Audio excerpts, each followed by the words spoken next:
All right, let's get started.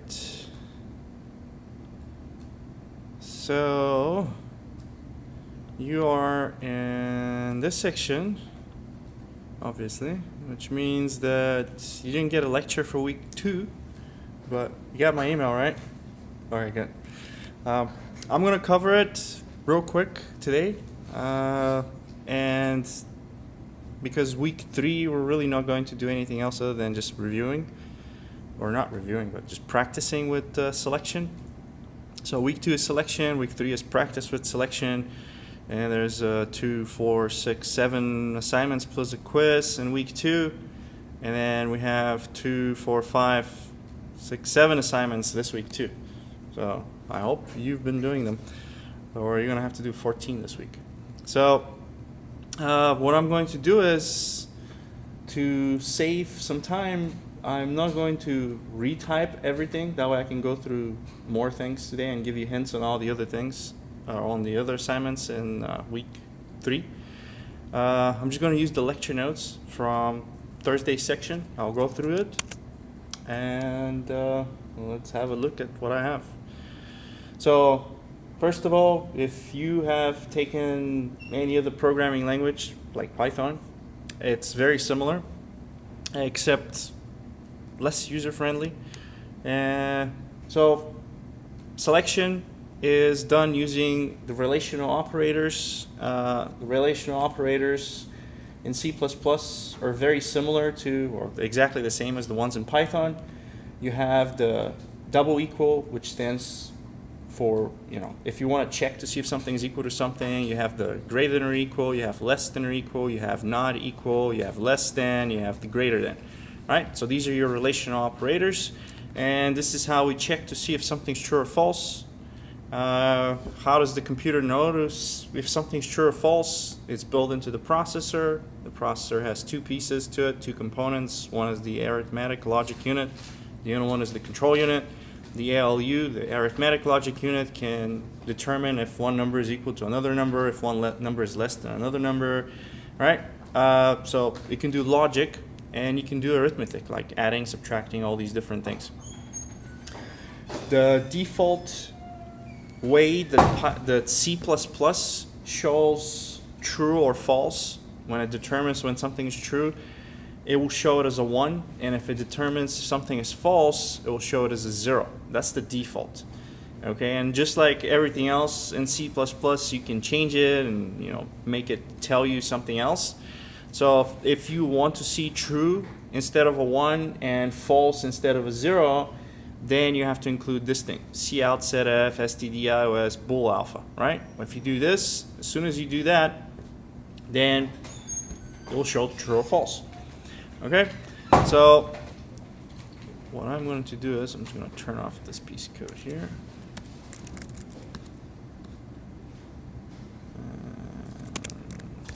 There.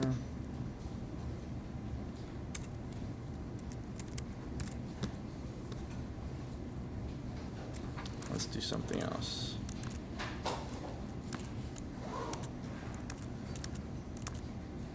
Okay, so what I'm going to do is I'll just leave it. Okay, so the first thing that I have right here on top of the code is I have a cout, and I have 3 double equals 4, right? And then in parentheses I have 3 double equals 4. Okay, so this piece right here, 3 equals 4, is known as a condition, or a Boolean condition, which is how we tell the computer, check if this is true or false, right? So in this particular case, is 3 equal to 4? Is that true or false? It's false, right? So if I go in there and I run my program, you're going to see this stuff on the bottom, right? So 3 equals 4 is false, right? And then underneath I have declared 2 variables. I have a variable x is equal to 3. I have a variable y is equal to 4. And then I have gone and created a bunch of different conditions, right? So x is equal to y, x is not equal to y. The not equal is with the exclamation, right? The greater than or equal, less than or equal. So all these are my different conditions. And you can see that when I run the program, it can figure out if something's true or false. Okay, if I don't have this piece of code right here, if I take this out and I run the program again, you're going to see that the true and false here that are on the right are going to be changed to zeros and ones. Okay, so that's the default. Some other languages like Python and Java, they have their own default data type called a Boolean, right? A Boolean data type. And by the way, C++ has something like that. It's called a bool, right? Bool, right? It's similar to the other data types. Actually, in C++, bool is actually an integer, right? 1 is true, 0 is false, right? That's the Boolean. And this actually kind of ties nicely into what we're going to be doing this week, and that is converting between binary and decimal number systems. The binary number system is, you have two numbers, the 1 and the 0. Decimal number system is what we have. It has 10 numbers from 0 to 9. There's also a hexadecimal number system, and I'll show you that too.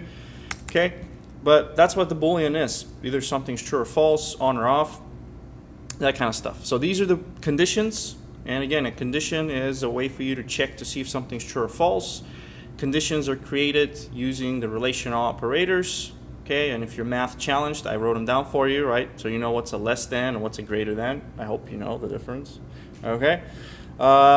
And again, if you want to show true or false, instead of a 1 and a 0, you do this line right here, setf stdios bool alpha. Okay. So what's the purpose of these conditions and Boolean algebra? Well, it is so that we can make our program seem intelligent. So you can make the car, drive itself, basically. And how is that going to be done? Well, you're going to have your program decide between different choices, right? You can either go this way, or it can go this way, you can do this, or something else. Bless you. So what we have learned so far is, so this is the input validation. Okay, so for example, maybe I should just rewrite this. So let me do this. Take all this stuff out.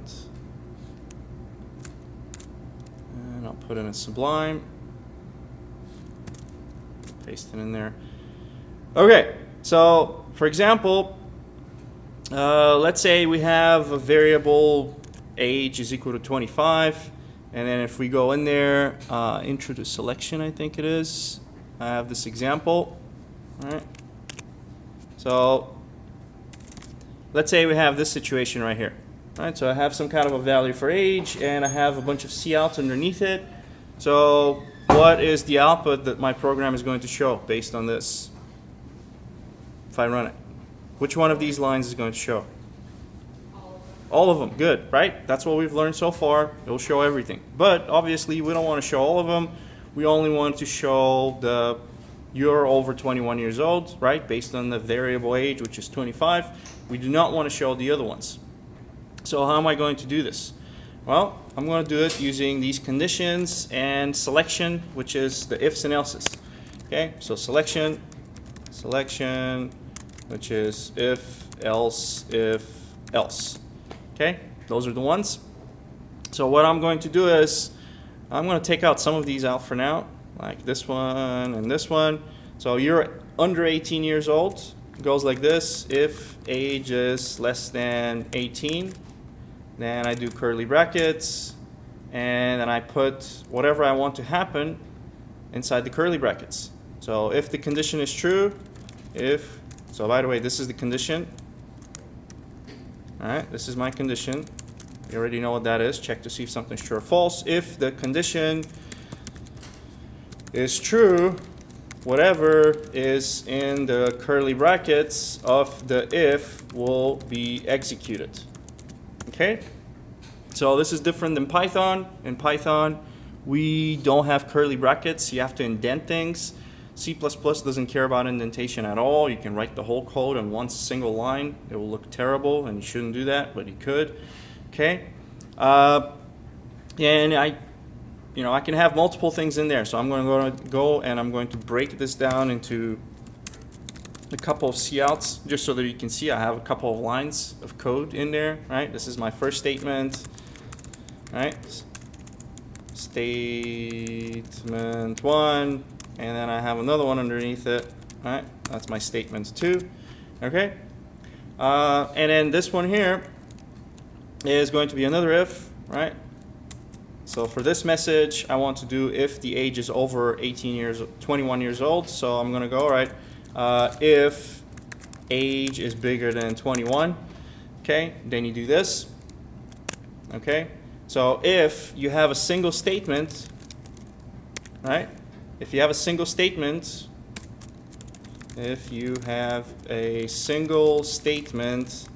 the curly brackets are optional. Okay, so in here I have two things. I have one statement and I have another statement. So 2 lines of code require these curly brackets. A single line of code does not require curly brackets. You can still throw in the curly brackets, right? One in there, throw one in there if you want. I kind of like to line them up this way. There's also the format of, putting them here, one curly bracket here, right? And then indent this thing and then another curly bracket there. Okay? So there's different ways for you to do this. The curly brackets for a single statement are optional. Okay? So I actually kind of avoid telling this to students because as soon as I tell you this, you start forgetting the curly brackets altogether. Okay? If I forget my curly brackets on this one here, right? So I have an if here and I didn't put the curly brackets. What do you think is going to happen? It will actually it will be the same. So if I forget to put my curly brackets, this thing kind of highlights it. So C-Line is pretty smart, IDE, and it kind of tells you misleading indentation, statement is indented too deeply. So what that means is it's not part of the if really. Okay, so basically you can indent this thing perfectly, but this is not Python, indentation doesn't matter. So what will happen if you forget the curly brackets for multiple statements, it'll do this. It will put one curly bracket here, and then the other curly bracket will be there. Okay, so you see the second cout is not part of the if. All right, so by default, the first thing that's after the if is part of that if. If you have multiple statements, like I did here, then make sure you put curly brackets, like so that you can tell it what's part of the if. Make sense? Any questions? All right. So this is all right. So let's just test the program. Age is equal to 25. Run it. All right. You're over 21 years old. I'm going to go in there. I'm going to change this to 10. I'm going to run the program again, and you're under 18 years old. So it's working. All right. So then the next thing is we're going to do this the between business. Okay. So our age is between 18 and 21. How do I show a range of how do I check to see if something is within a range of values? Well, I do it using 2 different ways I can do. So first way I'm going to do is nested if. So I'm going to say, okay, if age is greater than or equal to 18, and then inside here I'm going to throw curly brackets, and in there I'm going to say, okay, if age is less than or equal to 21, and then inside this one, another curly brackets, and I'm going to put this here inside the if. Okay, so that's a nested if. So if this condition is true and this other condition is true, then that means that the age must be between 18 and 21. Is it working? Let's check to see for like an age of 19 or whatever, 20. And your age is between 18 and 21. Okay, so that's an example of a nested if. So you can put an if inside of another if, inside of another if. I can keep nesting them as much as you want. This here, because there's only one thing inside of this if. There's this if, and in it, there's only one thing, which is this if. And then inside this if, there's only one thing, which is this cout. I could follow this rule here that I told you, that the curly brackets are optional. I can reduce this to like that. Right? So it allows you to clean up your code some if you want to. You don't have to. And then it'll work the same. Your age is between 18 and 21. Okay? But if you're just beginning to write code, I would recommend put curly brackets for everything. That way you don't get confused. Okay? So it's totally okay for you to do this. It's also totally okay for you to, add curly brackets for this kind of stuff. Okay, so this is pretty much as far as I want to tell you about ifs.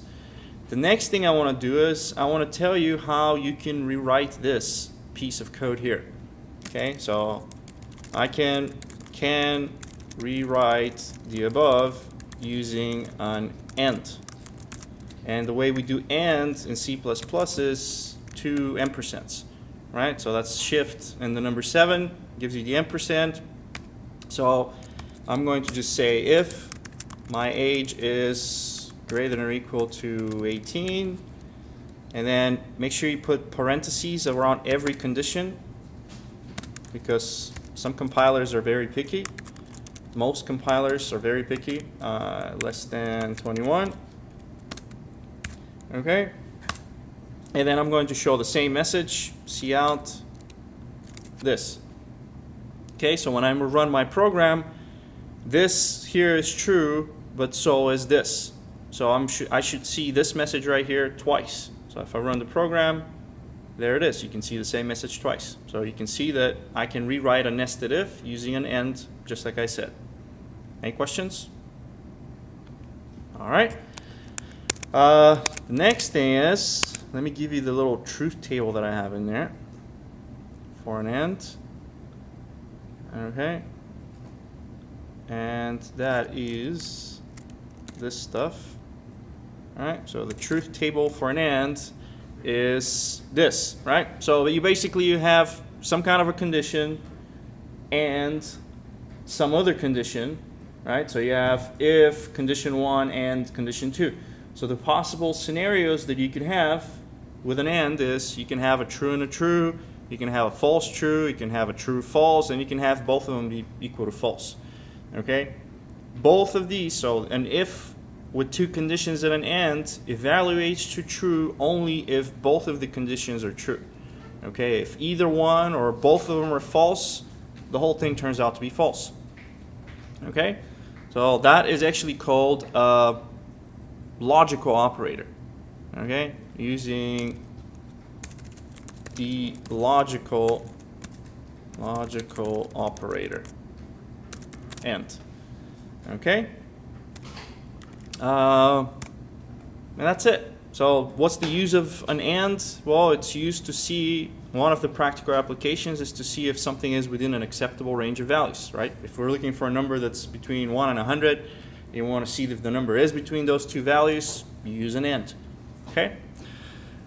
And that brings me now to the Invalid H output. And the Invalid H output is the fun part. So let's say we want to give a message if an age is invalid. So what's an invalid age? Negative, right? So if we have negative is a bad age. Okay? So if I have an if, how do I say if a number is negative? If age is what? Less than 0. Okay? I go in there and I'm going to throw out this message. This is an invalid age. Okay? So if I go in there and I change my age to -1, right, which is a bad age unless you're born in the year before BC or whatever, okay, then we're going to show this message. Now, if I run the program, which messages are going to show? Or which message is going to show? So age is equal to -1. If I run my program, which one of these is going to show? First one is going to show, right? And the second one, right? Because if it's a -1, it's less than 0, but it's also less than 18. So if I run this thing, right, this is an invalid age and you're under 18 years old. Okay, but I don't want to show the second message if the first one is true. How do I do that? That is the purpose of an else if. Okay, so what I'm going to do is I'm going to go in there and I'm going to say, all right, this is an else if, and then the last one is also going to be an else if. Okay, so how does the else if work? else if, so else if only gets, or the condition in an else if only gets checked when the previous if or else if is false. Okay? And that also means that if the previous if or else if was true, the else if condition underneath it will not be checked. Okay? And in other words, basically it's if you have an if, else if, right? Etc. etc. Stops at the first if or else if which is true. So if you have a whole bunch of things that you're trying to check, and one of them, like the first one, prevents all the other ones from making sense, you might want to stop at the first one, right? So if it's a bad value, I don't want to go through all the other ones. It prevents the program from showing undesirable results, and it also prevents the computer from taking up too much time thinking about the different things. Okay, so that's an if else if chain basically. Any questions? So you can see that now if I run it, hopefully, this is an invalid H and it stops there. Okay, so far so good. All right, so the next thing is let's figure out another bad age. All right, and what's another bad age? Let's go with a human being. That's kind of unold for a human being, right? Can you be 500 years old? Maybe if you read Bible or whatever, right? But let's go with the most, I like doing this part. So what's the oldest human being? All right? Oldest human being is this lady right here, Jean Comment. I don't know if I'm pronouncing that name right. All right? She lived 122 years and 164 days. That's the, let's just Google her name so you can see what she looks like. In case you don't know. So first of all, if you already know the answer, don't answer it. But what do you think, well, if you've already taken my class, don't answer this. But what do you think this lady did until she was 119? What healthy habit do you think allowed her to live 122 years? Eat healthy, okay, good. She actually ate a couple pounds of chocolate every week. She drank wine every day, but she actually smoked cigarettes until she was 119. So the oldest documented human being on history that we have was a smoker until she was 119. And if you don't believe me, you can just look her up, and that's her right here. Okay, so why did she stop smoking at 119? She was too blind to light up her own cigarettes, and she hated asking other people to do it for her. Now you know. Okay, so the point of this is we're going to go with 123, right? So age over 123 is a bad age for that reason, right? And I'm going to go in there, I'm going to say, all right, well, if my age is bigger than 123, right, I throw in a curly bracket, and then I'm going to show this message. And of course, I can make this also an else if, right? That way it stops at the first thing that's true. Okay, so if it's a negative value and I run the program, well, I moved it. I might want to put something in there, right? If I run it, all right, this is an invalid age. If I go with 1,000 or something, right, and I run it again, that's also an invalid age. Okay, so what you notice maybe is that I used up two ifs, or an if and an else if, to be showing the same exact message. Okay, so what I'm going to do next is I'm going to rewrite the above if else if using the logical operator OR. Okay, and the OR in C++ is two vertical lines. right? The vertical line is shift, and it's the key on top of your enter key, right? That's the vertical line, okay? And that's how we do OR in C++.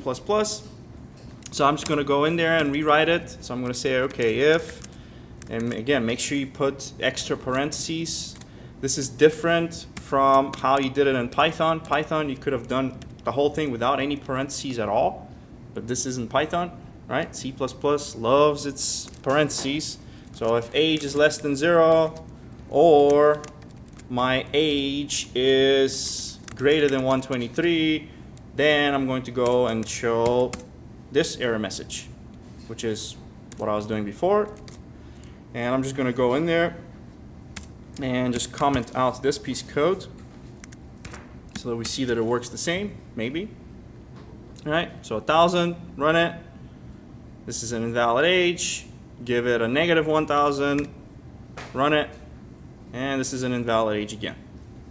Okay, so that's basically if, else if situation. Okay, you know about the logical operators, and let me tell you about OR. I'm going to get it from here somewhere. Get this piece. So throw that in there. Okay, so you know the truth table for logical operator OR. And again, you have an if, and you have one condition or some other condition, and the possible scenarios for these two, you can either have a true, true, false, true, true, false, false, false. Unlike the AND, the OR is true if either one of them is true. So if both of them are true or one of them is true, then you get, the if the two conditions are treated as true. And if both of them are false, only then is it false. Okay? So what is the practical application for an OR other than logical things? Writing a program in a way that makes sense logically. Well, it's to check to see if something is outside of an acceptable range. We're checking to see if a number falls outside of the range between 0 to 123. We use an OR. Okay? Other practical applications are basically just writing things that make logical sense. If I'm trying to open the door, right? If I grab the door handle and I twist it and the door is unlocked and I push it, it's going to open, right? And similarly, as the same way as you would think about things, that's how you write your code. Okay? So programming teaches you how to think in a certain systematic way.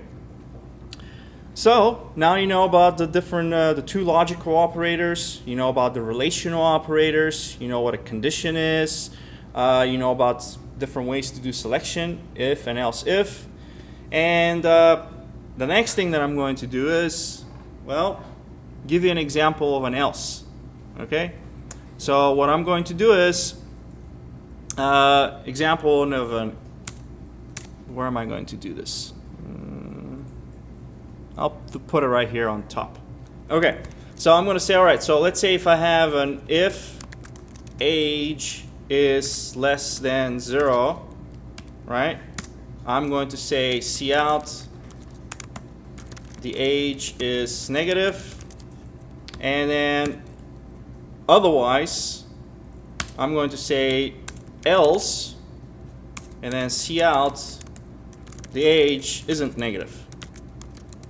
Okay, so you already know the business with if and else if.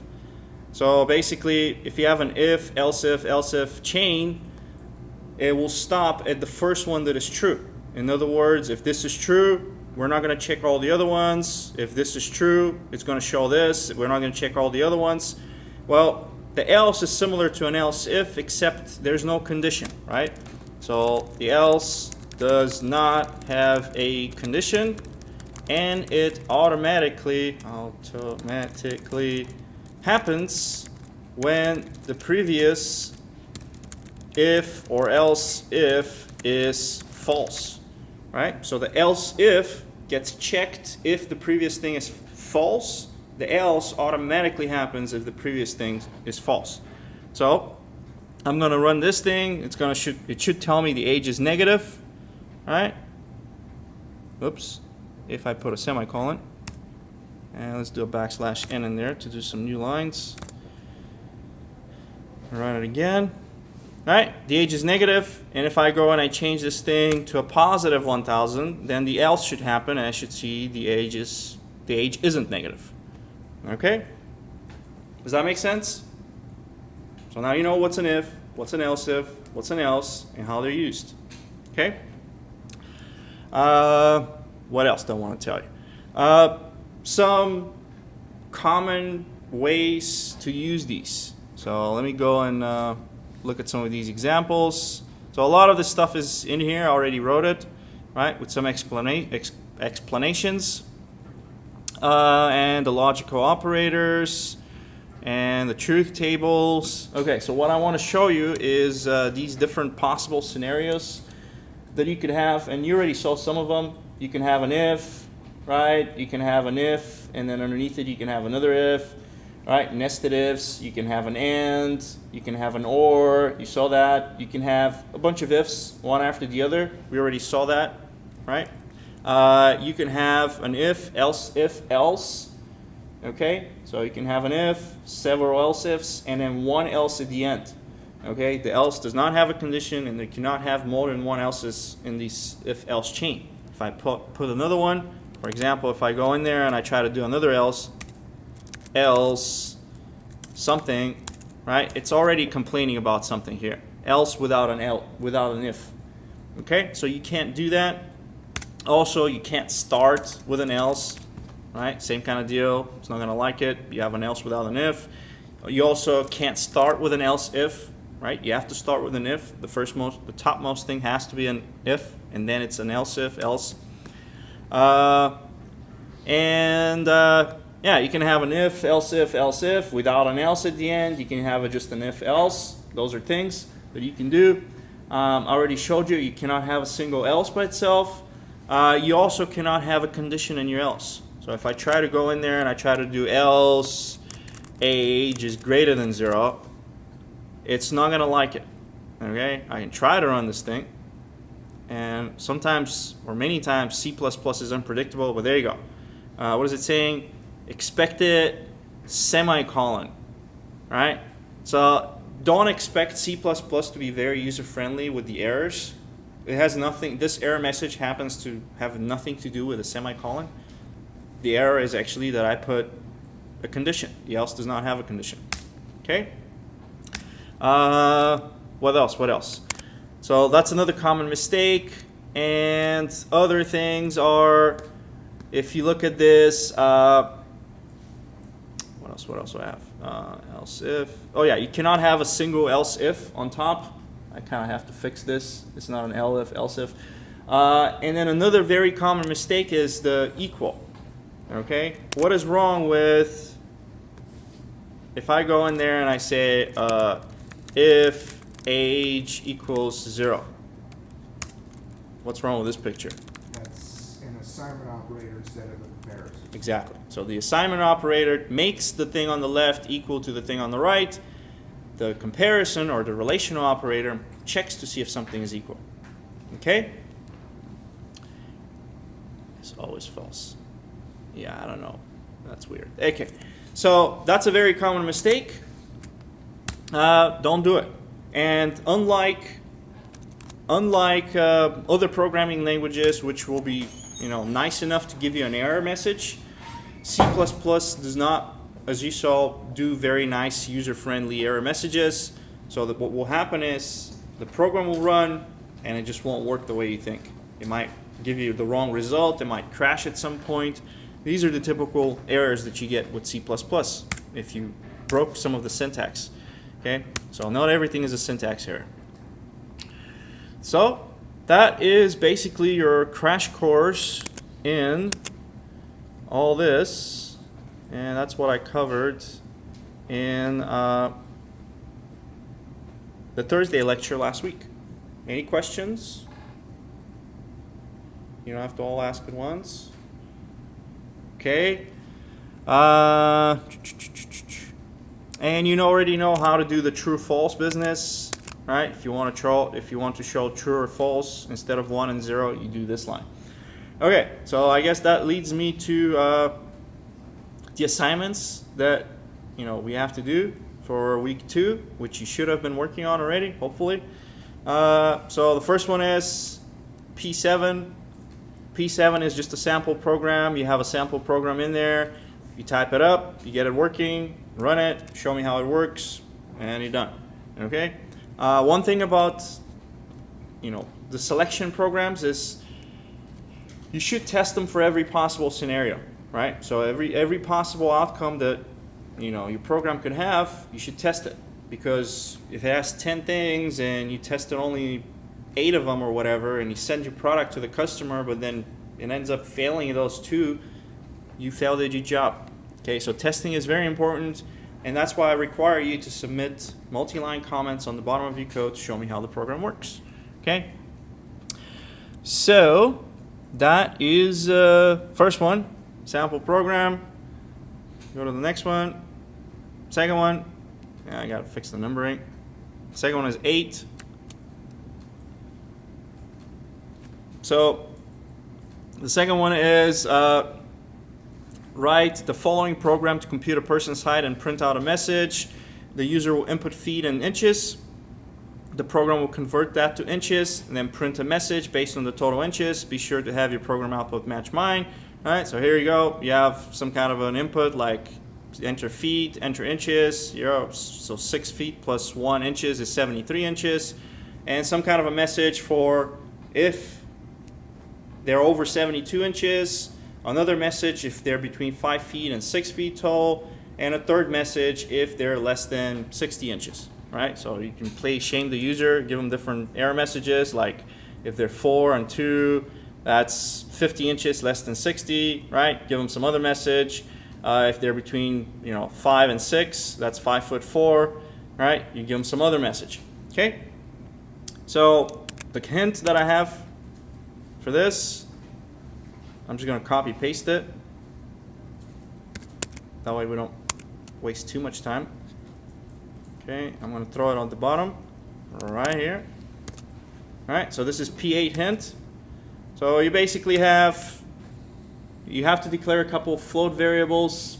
I would recommend float, okay, or double. Okay, you ask the user to enter their feet. They enter the feet. Ask them to enter the inches. They enter the inches.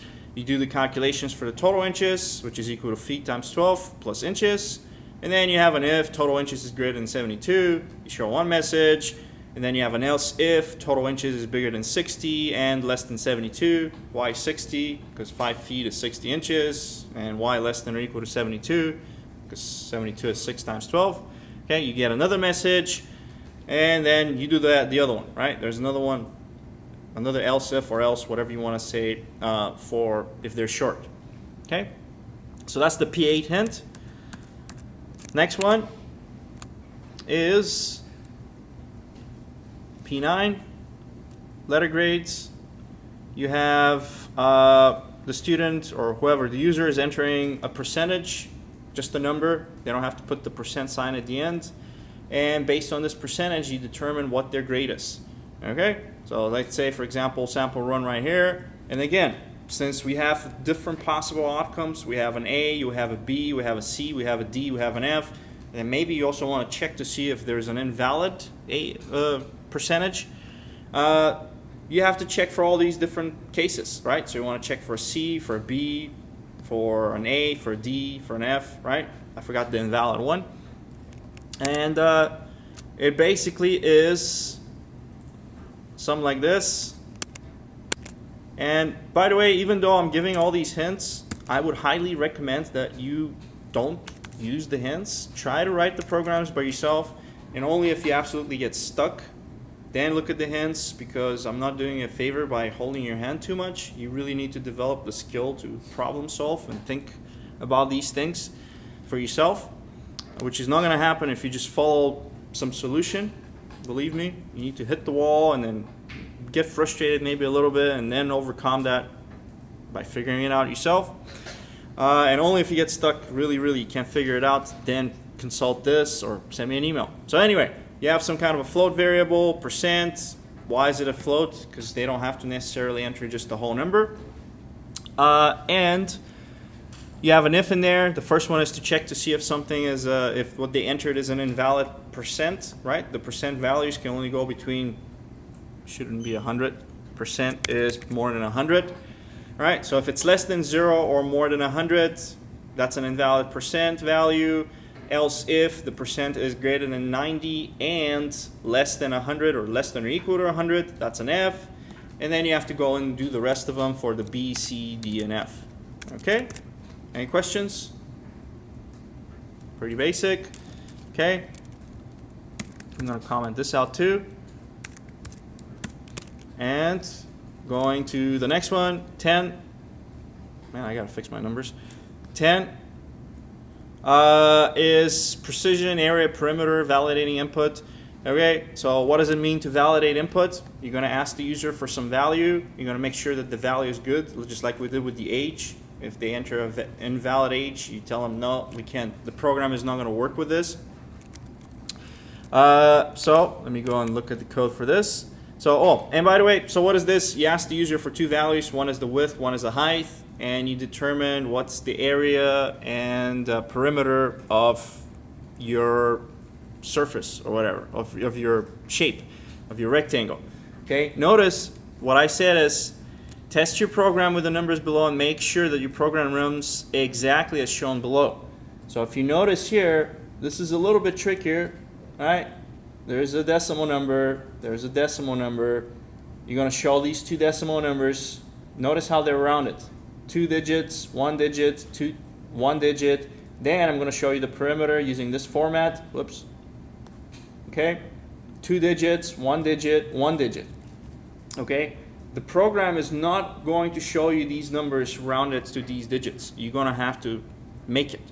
Okay, how do you round things? Well, this is one way right here. You can say set IF.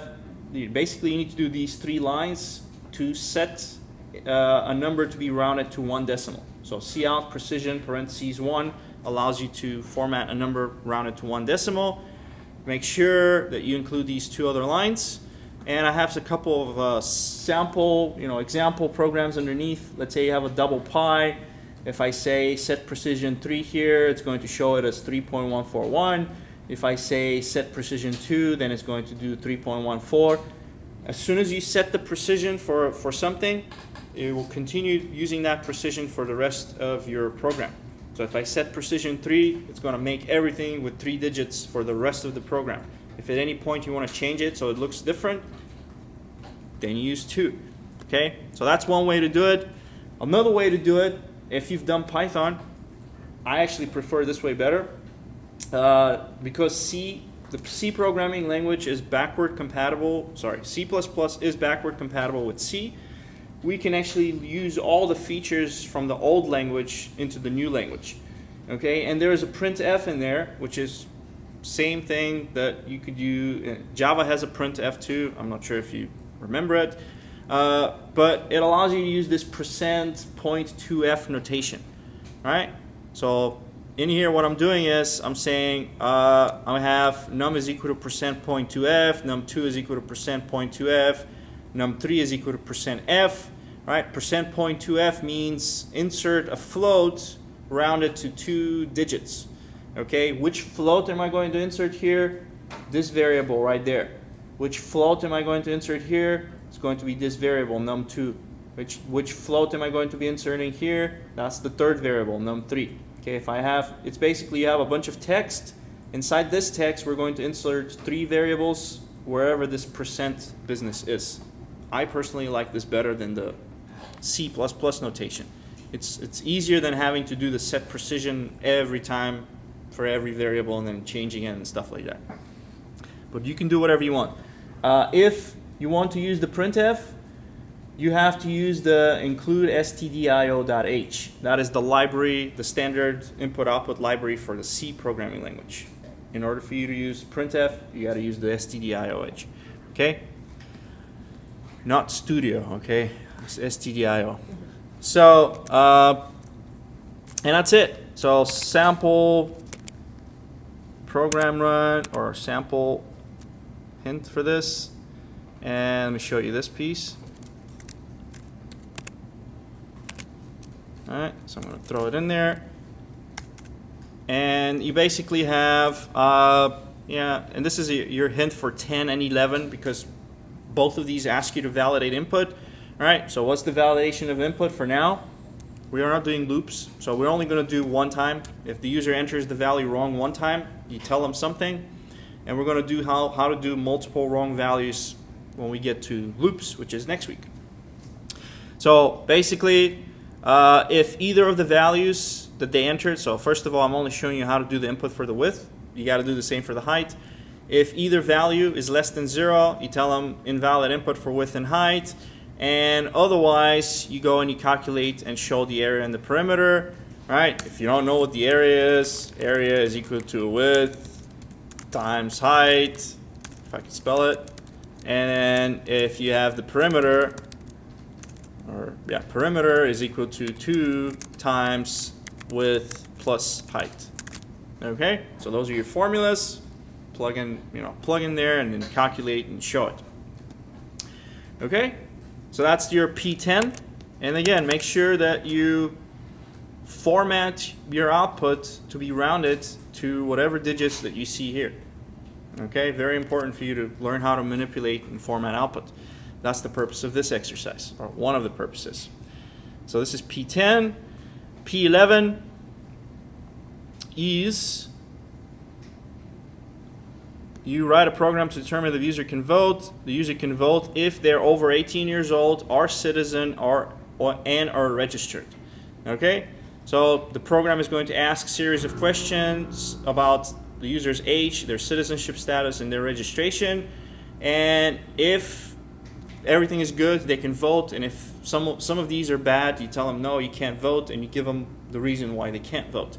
Okay? And you should have several test runs in there. Right? So for example, this one right here is everything is good. You have age is good, they're a citizen, they're registered, congratulations, you can vote. That's the first test. Second one is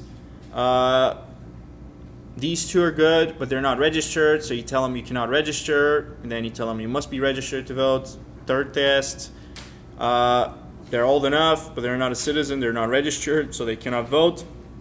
You give them the two values, the two reasons. The last one is none of them are good, so you can't vote for all of the three reasons. Okay, that's the way the program is supposed to work, so make it work like that. And let's see if I have a hint on this. No. Do you want a hint on this? Or yes, I couldn't figure out how to make it to where if you put in yes, it gives. All right. So let's do a hint. Let's do a hint for this. So I'm going to comment this out. Okay, so you're going to have something like, I'm going to have integers, right? So int citizen age, let's make it a capital H, registered. Okay, so I'm going to ask the cout, enter your age, right? Then you do ACN age, and that's got to be the capital H because I had another age earlier. Cout, enter, are you a citizen? All right. Then you enter CN, citizen. All right. Last one is cout, are you registered? All right, CN registered, and then you do the first one is if they can vote, right? So we do if, and I'm going to do 1, 2, 3, and then I'm going to have a bunch of ands in there. So and so if my age is over, what is it for voting? Over 18? Okay, yeah, you can vote, but you can't smoke or no, what is it? Drink. So if you're over 18, greater than or equal to 18, and we can say, are you a citizen? You can tell them something like 1 is yes, 0 is no, or something like that, right? Guide the user, make it easy for yourself too. Okay. So if citizen is equal to 1, that's a good one. And if registered is equal to 1, that's also a good one. Then you say cout, congratulations, you can vote. Okay, and that's it. But the other case is, what if they can't vote? So that the way I would do it, I'll say else, throw in the curly brackets in there, right? And I'll do a cout,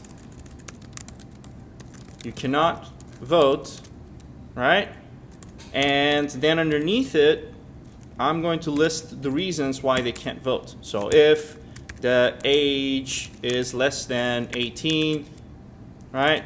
Cout, you are not old enough, right? And then same thing with the other stuff, the citizen. So if citizen is not equal to 1, or another way to do it is if it's equal to 0, right? Cout, you are not a citizen, right? Make sense? And then you do the last one. And that's it. Do the last. So that's your hint for P, which number was this? 11. P11 hint. P11 hint. Okay. Alex? Yes? I think she was asking if you use the word yes or no, because I had the same problem where I was telling the user yes or no, but then I went and did the 1 and 0 because that was easy. Yeah, But so- yes or no is actually string, so you have to do a string. Yes. compare. Yeah. If you want the I did user, that too. if you want the user to be entering words, you have to declare these variables as string. But you don't have to do it. Just Only 2 of them you want to string. right. Age is Correct. not. Age doesn't make sense to be a string. Correct. All right. So you want citizen and register to be strings. If you want the user to be entering yes or no, but you don't have to do that. You can just do 1 and 0 the way I showed you. Okay. You're not allowed to use equals, right? You could. You can Yeah, you use- could. But the input for strings is weird in C++. If you have like a space, it won't read it. So yeah, C++ is not very nice with strings.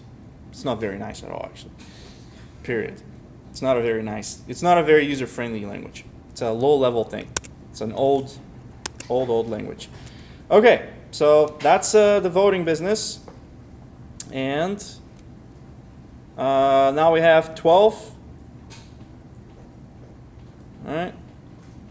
I still have half an hour. I got it. So 12 is basically asking the user to enter a bunch of quarters, dimes, and nickels, I think. I think that's all there is. All right. So they enter a bunch of quarters, dimes, and nickels, and then based on the values that they entered, you determine what's the total cents that they have, right? So if they enter 2 quarters, 3 dimes, and 1 nickel, then it's 2 times 25 plus 3 times 10 plus 1 times 5. That's an 85 cents. Pretty basic, right? So you don't really need to do an if here, except I added one little thing: validate the user input if any of the values entered are negative. So you already know how to do the input validation, all right? So this is your P10 and 12 hint, right? For the validating the user input. Make sense? Any questions? Anyone want clues on that? All right, we're good. Going to the next one is 13. 13, last one from week 2, is pretty straightforward. You ask the user to enter one piece of information, which is the time, and then you calculate the distance, right? So that's the projectile. That's one of your problems in physics. If you take physics, hopefully you do, right? You'll learn this kind of stuff. And so we're assuming that the acceleration is 32 feet. You have some kind of a formula. So the distance of an object is calculated based on the acceleration times time squared. So if you get an object and you drop it, right, you can calculate how far it drops based on the time it's dropping, because the acceleration of how the object is getting pulled down is always a constant. It's a 32.2 actually. Okay, it's also 9.8 meters per second squared if you want to know in the metric. And yeah, so all it is you have to make sure that they enter the time, make sure that they don't give you a negative time, right? And then move on from that. I think I have a clue on this, so why don't I throw it in there? Oh, I had a clue on P12 too, so I'm going to throw it in there. All right. So here's your clue for P12. Might as well throw it since I did it for the other ones. So you have some variables in there. You have to calculate the total like this. Okay. So now this P13 hint. P13 hint, you have this kind of situation. Also, I guess this is for this one. This is also a hint for P13. So the only real hint you need for P13 is how to validate user input. You ask the user to enter some kind of a value. If the value entered is less than 0, tell them, sorry, can't do this. And otherwise, else, you do the calculations and show the distance. Got it? Okay. And I'm going to paste that stuff in there. 13. I think I copied it. Nope. So I think I have it. There you go. I kind of give you the whole thing, but whatever. That's what I'm saying. Don't look at the clues unless you absolutely have to, because sometimes I'll go and solve the whole thing. Okay, so there you go. That's P13 pretty much solved. And you can see a lot of these programs are not very long. You can sit down and finish them in like half an hour if you really know what you're doing. Probably less. Okay, so that is P13. Then you have a quiz that goes with the book Savage. If you go to week 1, there's chapter 1 Savage. It's a PowerPoint. Go through the PowerPoint, and from it you can answer all the questions in the quiz. If for some reason you don't get a perfect score on the quiz, you're welcome to redo it. I've set up the quizzes so that you can retake them multiple times, unlimited amount of times, and the higher score counts. Okay? So no reason not to get a perfect score. No reason not to get an A in this class unless you're lazy, actually. So, all right. So now we're going to week 3. Week 3, pretty much the same stuff. A couple of new things in here that I want to tell you about is, of course, the usual thing. Think of the algorithm. I hope you remember what an algorithm is. You remember what's an algorithm? Steps required, sequence of steps to solve a specific problem. What is the common algorithm of most of your programs? Input, processing, output. Input, what's going to go into your program, and into what variables do we need to store this? Then processing, what are we going to do? Are we going to calculate something? Are we going to validate the input? Are we going to tell the user some kind of a message? And I guess that's the output also. So now the output is, what do we do after the processing is done? What kind of a result do you want to show? Okay?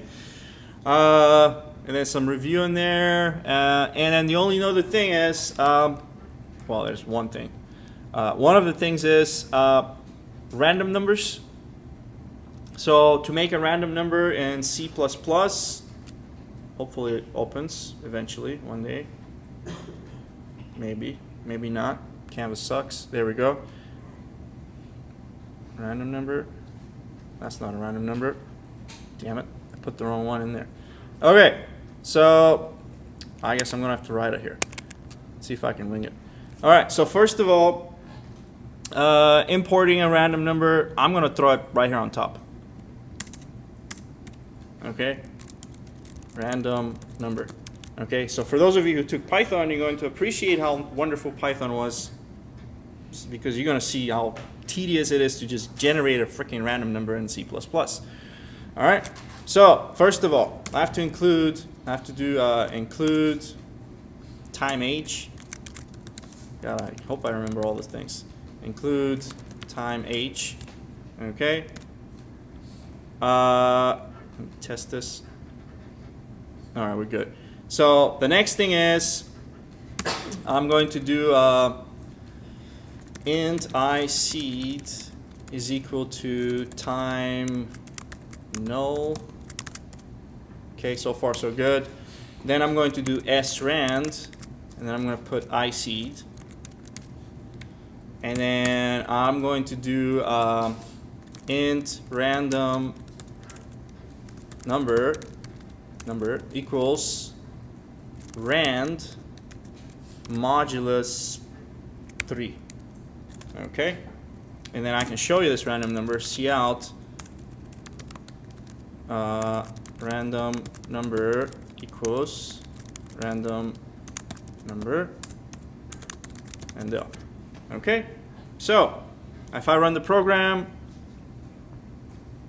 there's a random number 0, and don't be surprised if you run this thing and sometimes it will just be like 0, 0, 0, 0, just to piss you off. It will just keep making the random numbers over and over and over, the same ones, until it finally decides to change it. Okay, run it again. Okay, now it's a 1. So 1, 2, 2, 0. Okay, so the moral of the story is this here is a random number between 0 to, so it's basically random number 0, 1, 2. Does that make sense? Okay. That's what the modulus 3 does, right? So basically what happens is you need these steps, mismatched, whatever. So you will need these in order for you to generate the random number. So first of all, if you, which iSeed? Yes. Yeah, you can grab this whole thing, by the way. You can get the time null and put it in there too. I can do this. But whatever, let's just break it down into 2 steps. Okay?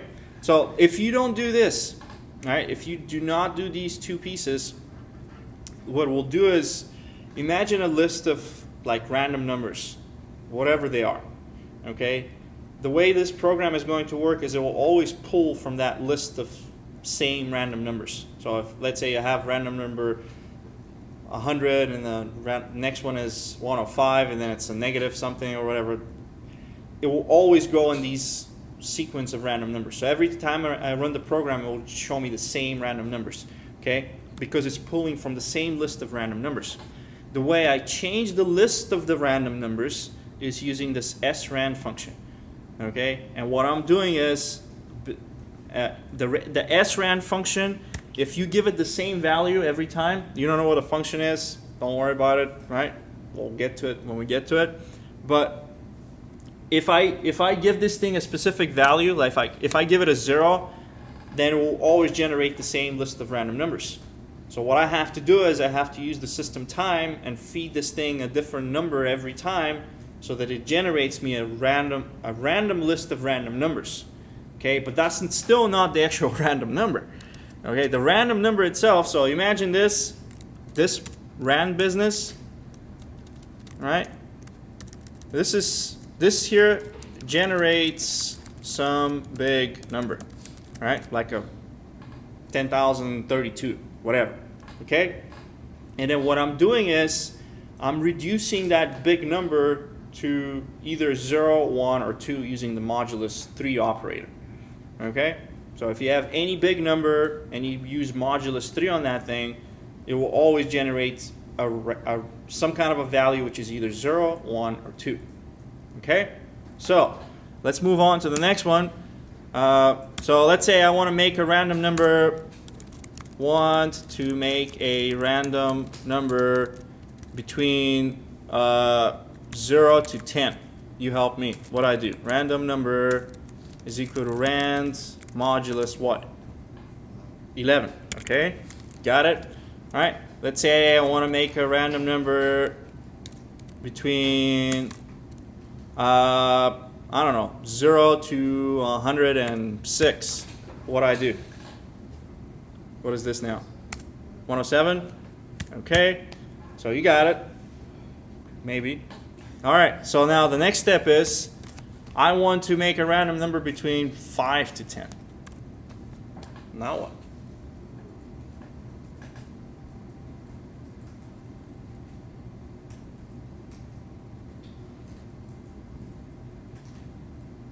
That's what I'm saying. Random numbers in C++ are not as easy as in Python, okay, or Java. Can you take the randomly again, just add 5 to it so it's automatic? You got it. Okay, so what I'm going to do is, I'm going to add 5 to this. So I'm going to say 5 plus what? Or no, it would be 6. Good. All right, this guy's good. All right, so that's it. You have a future in programming. Okay, so that's it. So what is it? How does it work? This piece here, this will make me a random number between 0 to 5, correct? So if I add a random number from 0 to 5 to 5, I'm going to get a random number between 5 to 10. Make sense? Okay, so I'll make your life easier. I'll give you like a general formula. In previous semesters, I used to make students kind of derive the formula and just, I'm not going to do that to you. All right. So here it goes. So if I have int min is equal to, let's say, 5, and I have int max is equal to 10. Okay. The way I'm going to generalize this thing on top is basically this. I'm going to say random number is equal to min plus rand parentheses modulus max minus min plus 1. Alright? That's how you make a random number in C++. Welcome to C++ language. Alright? It's not as user-friendly as Python. In Python, you just do rand int, and then you give it the number and another number, and it makes the number for you. You don't have to worry about time and modulus operator or any of that stuff. Okay? So this is the general formula for a random number. Okay? Questions? So whenever I ask you make a random number between something and something, use this. Okay? Or you can try to figure it out. So that is the random number business. So what I'm going to do is I'm going to have to take a picture and throw that in there. I threw the wrong picture in there. So next thing, week 3 is these conversion problems. Okay, convert binary to decimal, decimal to binary, hexadecimal conversions. I'm going to go through these 2 first. Then I'm going to give you some clues on the 14 through 18 programs, and then we're done. So, assignment 1, and it's an assignment, not a program, because you don't have to write a program for this. Okay, and this is actually an interesting story. I used to give these assignments at like the beginning of the class at Hartnell College when I used to teach there. And there's this Chinese lady that took my class, and she spoke very little English, and she thought she was supposed to write a program about this. So she went home and she taught herself the entire freaking semester's worth of C++ language and wrote the program to generate these conversions, right? And then I asked her, well, what you taught yourself the whole semester worth of material. What's your background? She goes, oh, I have a bachelor's or master's in applied math. So the moral of the story is if you have lots of math backgrounds, it tends to make your life a lot easier. Okay, my best students, or the best students I've had, are the ones that had lots of math. Okay, so make sure you take all your calculus and the differential equations and all that good stuff if you want to be good at programming. If you want to transfer, at least you need 2 semesters of calculus. If you're going at that's the lowest you will need for computer science. Okay, if you're going to be going to I think Berkeley wants all the math, right, all the way up to linear algebra and differential equations. And if you're going to the UCs, UCLA and all that stuff, they require also to take physics. So physics or chemistry. Take physics. Okay? All right, so conversion examples. All right, so this is the little quick thing that I have for you. They'll explain the number system. So I already told you that computers can only see on or off. Okay, there's either electricity flowing through the little circuit and it's on, which we represent as a 1, or electricity doesn't flow through it and it's off, and we represent that as a 0. So since we use those 2 numbers, it makes sense to use the binary number system. And what is a binary number system? Well, the binary number system has 2 digits, right? It has the 0 and has the 1. And in case you don't know, the decimal number system has 10 numbers, 0, 1, 2, 3, 5, 6, 7, 8, 9, right? And how this works out is, let's say we have the decimal number 365, this can be represented as 300 plus 60 plus 5. We add these three together, we get a 365. Okay? So that's one way to do it. Another way to do it is you can say 3 times 100 plus 6 times 10 plus 5 times 1. That's also 365. And yet another way to do this is you can say 3 times 10 to the power of 2 plus 6 times 10 to the power of 1 plus 5 times 10 to the power of 0, which is the 365. And this is how our decimal number system works, which you may or may have not known up to this point. Okay? So magic somehow happens and we get these numbers. Okay? Why is this 10?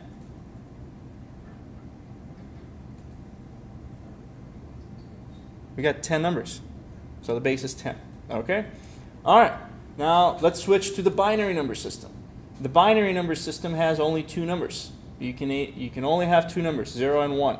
And that allows you to make binary numbers like this kind of stuff, 1, 1, 0, 1, 1, 1, right? How do you figure what is the decimal equivalent of this number? Okay? So first of all, let me just show you real quick.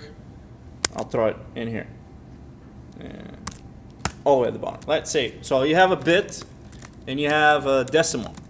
Okay, so if I have a bit 0, the decimal is 0. If I have a bit 1, the decimal is 1. Okay, but what if I want to make a decimal 2? I ran out of bits. This is a single bit. Right? So a single bit can be either 1 or 0. Okay, but how do I make a 2 decimal? Give yourself another bit. Give yourself another bit. So I'm going to use 2 bits now. Okay, so 2 bits. And if I have a 1, 0, right, that's a 2. Okay, so there's a joke in here. There's 10 kinds of people. Those who know binary and those who don't. Get it? So that's that. There's shirts with that too, with that logo. So anyway, so if I wanted to make a number 3, what do I do? 1, 1. All right, maybe I should have added some extra space in there so you can see it. Okay, so that's a 2. This one here, that's a 3. Okay, and the way it works is, let's go to 3 bits. 1, 2, 3 bits. All right, so let's say I want to do decimal 4. How do I do a 4? Huh? 001? It's 100. All right, so yeah, so it's 1, 0, 0. That's a 4. All right, how's a 5? 101. All right, that's a 5. Then 6. 1, 1, 0. That's a 6. And then you have a 7. 1, 1, 1. That's a 7. Okay? So the way it works out is it's actually, this one, this is 2 to the power of 0. Right? The second one, this is 2 to the power of 1. The third one is 2 to the power of 2. Okay? So the base is 2 because we only have 2 digits. This is the binary number system. And the power is 0. Anything to the power of 0 is 1. Anything to the power of 1 is itself. And 2 to the power of 2 is 4. And it actually conveniently doubles up. Right? So first one is 1, then it's 2, then it's 4, then it's 6, then it's 8, then it's 16, 32, etc., etc., etc. That's the binary number system. Okay? So if I give you some kind of a binary number like this, okay, all you got to do is you can write the powers underneath if you want, or you can just write 1, 2, 4, 8, and then 16 and 32 if you have more of these.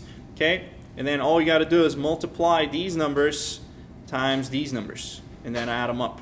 So 1 times 8 plus 0 times 4 plus 1 times 2 plus 0 times 1. 8 plus 2, that's a 10. Okay? So that means that the binary number 1010 is a decimal number 10. Got it? Any questions? Okay? That's that. And you could also go backwards. Right? So let's say we have a decimal number. We're starting with the decimal number 61. Okay? And I'm trying to figure out what is the binary number for 61 decimal. Okay, we got to go in there and we got to divide it by 2. 61 divided by 2 is 30.5. I don't care about the 0.5 for now. I get the 30, I bring it down. 30 divided by 2 is a 15.0. I get the 15, I bring it down. 15 divided by 2 is 7.5. I bring the 7 down only, not the decimal. 7 divided by 2 is 3.5. I bring the 3 only down. 3 divided by 2 is 1.5. I only bring the 1 down. 1 divided by 2 is 0.5. And I stopped it. As soon as I get to 0.5, I stop. If at any point while you're doing this you find any other remainder other than a 5 and a 0, you're doing it wrong. Okay? So the decimal, the number after the decimal should be either 5 or 0. Okay? And now what you got to do is then you're going to look from these at all these numbers in this column. You're going to look at the whatever's after the decimal, and if whatever's after the decimal is a 5, you're going to say that's a 1. Sorry, it kind of covers it, right? So this is a 5. 0.5 is a 1. 0.5 is another 1, right? When we get to a 0, 0.0 is a 0. And then you get all these numbers and you read them from the bottom up. That's why I have this arrow going up. So 61 decimal is 111101, right? That's your binary. Questions? Pretty straightforward. So now you know how to convert between the two number systems. So that's one of the assignments. So your assignment is just convert a couple of these numbers, 47 and 23, from decimal to binary. Show all the work, right? The way I have shown you. Don't plug it in the calculator and just give me the answer. You'll get a 0. Okay? So that's that one. The next one, almost done with this. Assignment 2. All right, assignment 2 talks about the hexadecimal number system, which is, if you're going to talk about it in terms of decimal numbers, it's from 0 to 15, except from 10 to 15 we're going to use letters, right? So 10 is A, B is 11, C is 12, D is 13, E is 14, F is 15. Okay, so this hexadecimal number system is also widely used, and you need to know how to convert between one and the other. So let's say I have a number 1E5DF. What you're going to do is you're going to grab your F, right? The F is first. That's a 15. That's a 15 times 16 to the power of 0. Then the next one is a D. D is 13. 13 times 16 to the power of 1. Then 5 is just a 5. 5 times 16 to the power of 2. Then the E. E is 14. 14 times 16 to the power of 3. And then the 1 is just a 1. And you just go and you add them up, all these different numbers. So the 1E5DF is equal to 124,383. 124,383. Got it? That's how you convert decimal, or hex to decimal. There's another example underneath that if you didn't get it. And I ask you to do these 4 numbers, convert from hex to decimal, show all the work. The next one is converting from decimal to hex. Right, so let's say we're getting a decimal number 300 and we're trying to figure out what is the hexadecimal representation. It's kind of similar to how we did it with the binary, except this time we divide by 16. So 300 divided by 16 is 18. It's 18 point something, but we don't ignore the point something. Then you go and you multiply 18 times 16. That's 288. Then you subtract the 288 from 300. That gives you a 12. Then you break down the 18 here, divided by 16. It's 1 point something. You don't care about the point something. 1 times 16 is 16. Then you subtract 16 from 18. You get you a 2. Then you bring the 1 down. 1 divided by 16 is 0. 0 times 16 is 0. Subtract 0 from 1. You get a 1. And just like with the binary, you read from the bottom up. Except this here, we have to convert it to hex. So 12 is a C. So 1, 2C is the hexadecimal representation of the 300 in decimal. Questions? All right. And then you have to do 4 numbers from decimal to hexadecimal conversions, show all the answers, all the work. And then I give you a couple of easier things to do. You can use the Windows calculator. If you have a Mac, there's also a calculator in there. You can use that to basically just convert these hexadecimal to binary numbers. And then there's also, I give you a bunch of binary numbers. This is one big number, right? Convert this thing into hexadecimal. Just use the calculator to show me the answer. Okay? If you get stuck, if you have questions, let me know. But for these again, you don't have to you don't have to show me all the work. This is good enough. All right. So that's the conversion examples. Let me go through this business here. P14 clue. All right. So write a program that generates a random number between 10 to 25. I already showed you how to make a random number. Okay. Now let me tell you how to check if a number is odd or even. So this is your P14 hint. All right. So this is a P14 hint. All right. Let's say if you have int num, right, is equal to 3. Okay. If my num modulus 2 is equal to 0, then this is even. Okay, and otherwise, else, it's odd. That's it. Okay, pretty straightforward. Remember, or up here when we were doing the modulus thing, all the way at the top, you basically, we realized that if you have some kind of a number and you do modulus 3, you get numbers 0, 1, 2. If you do modulus 2, you're only going to get 2 digits, 0 and 1. So either a number is divisible by 2 or it isn't. If it's divisible, you have a 0. If it isn't, you get a 1. And that's how you figure out the odd and the even. Okay? That's 14. Make sure you do a couple of tests. 15, practice with Ascii. I have an Ascii table in there. So Ascii is any number on your keyboard or any key on your keyboard has a numerical representation, and this is your Ascii table. So these are the letters. Uppercase A is 65, uppercase Z is 90, lowercase a is 90, lowercase z is 122. Okay, you can figure out if so what is this here? So we're trying to figure out if a number is an upper or lowercase letter, if it is a number or it is a something else. Okay, so let's say I'm going to kind of run out of time. Let's see how much I can crunch in 2 minutes. So let's say I have a character L, right? And this thing is equal to uppercase 8. Oops, in single quotes, 8. Okay, and I'm trying to see, right, if my, let's do this first. Cout, first I'm going to show you L, right? And then I'm going to show you cout int L. Okay? Maybe an endo in there. Okay? If I run this thing, you can see on the bottom I have A and then I have the number 65. So 65 is my Ascii representation. Right? This one here shows 65, the Ascii for letter L, or for letter 8.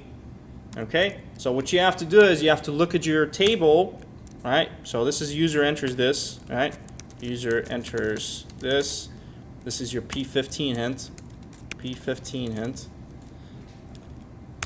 Okay?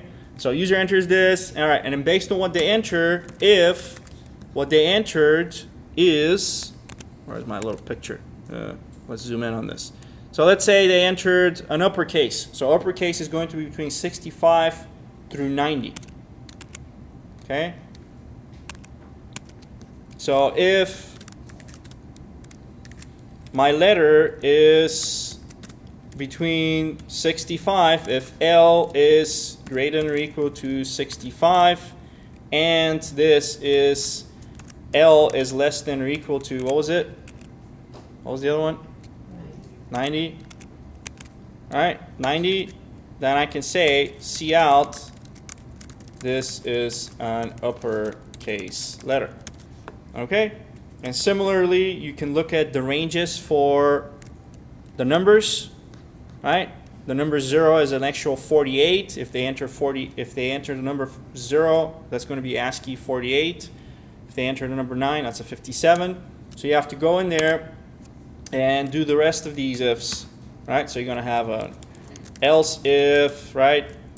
Else if, right? And then else, right? So else if this is lowercase, else if number, and then this one is something else. Okay, so that's your clue for 15. But you have to cast it first. You have to cast it. You have to do this. Yeah, I should have done this.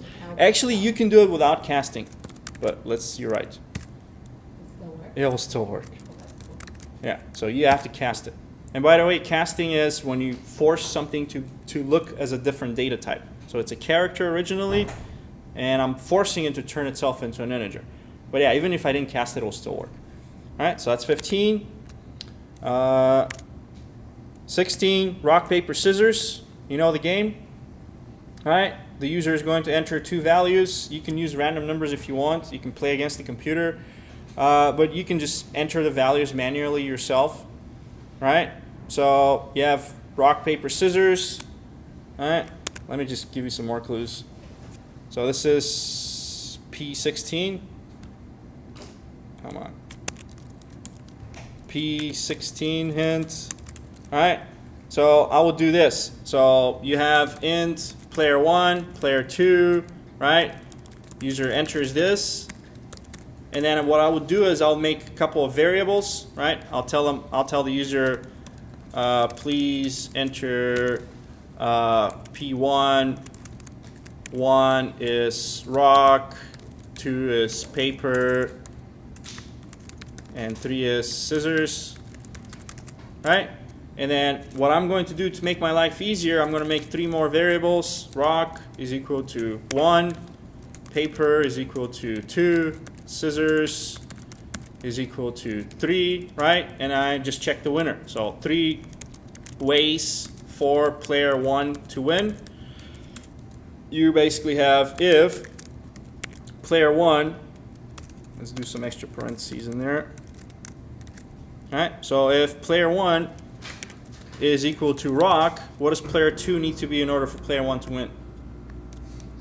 Scissors. P2 equals scissors, right? Then I can say cout, player 1 wins, rock breaks scissors, right?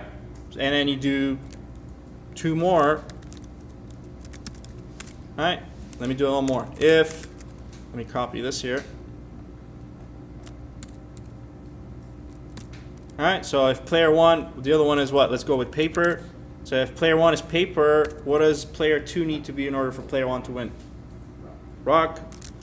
All right, if that's the case, then I do cout.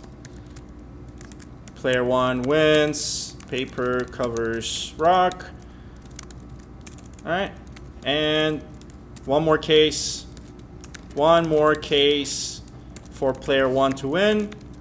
Then you have 3 ways for P2 to win, similar to how we did it above. And then I guess 3 ways, or 1 way, if you can figure it out, or 1 way for player 1 and player 2 to tie. All right, so you go in there and test for every one of these, and that's your clue for P16. And that's 16, P16 clue. 17, coin conversion.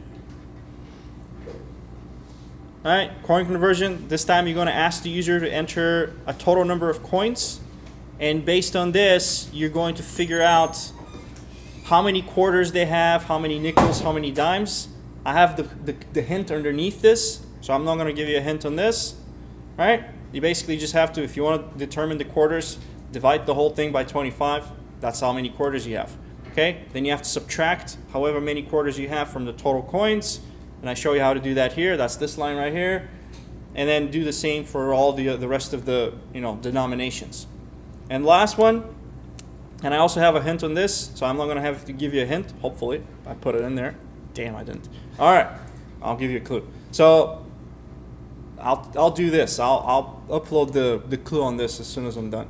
So when I go to my office hour today, I'll upload a clue on this. But basically, you're going to ask the user a couple of questions: their date of birth and their month of birth, right? So the day and the month, and based on that, you have to tell them what's their zodiac sign.